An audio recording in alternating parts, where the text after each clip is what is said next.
தென்னிந்திய forward black கட்சித் தலைவர் திருமாறன் நிகிதா குறித்து செய்தியாளர்களிடம் கூறுகையில், நிகிதாவுக்கு தாலி கட்டிவிட்டதாலேயே என் மனைவியா?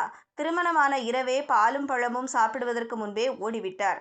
வரதட்சணை வழக்கு போட்டு குடும்பத்தை அலைக்கழித்தனர். என்னிடம் 10 லட்சம் ரூபாய் பெற்றுக்கொண்டுதான் விவாகரத்தை கொடுத்தார். இப்படி பல பேரை ஏமாற்றியவர்கள்தான் நிகிதாவும் அவரது குடும்பத்தினரும். திருமண மோசடி மட்டுமின்றி வேலை வாங்கி தருவதாகவும் பல்வேறு மோசடிகளை செய்துள்ளனர்.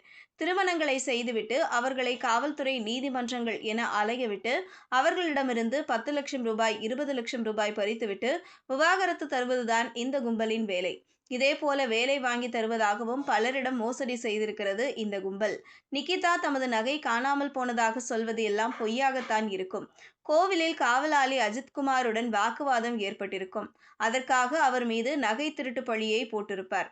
அஜித்குமார் கொலைக்கு அரசு முழு பொறுப்பு ஏற்க வேண்டும். நிகிதாவின் தந்தை துணை ஆட்சியராக இருந்தவர். தாயாரும் அரசு பணியில் இருந்துள்ளார்.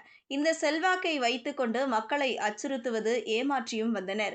மேலும் நிகிதா குடும்பத்தை முதல் குற்றவாளியாக சேர்க்க வேண்டும் என தெரிவித்துள்ளார். இதுபோன்ற செய்திகளை தெரிந்து கொள்ள செய்தி புனலுடன் இணைந்திடுங்கள்.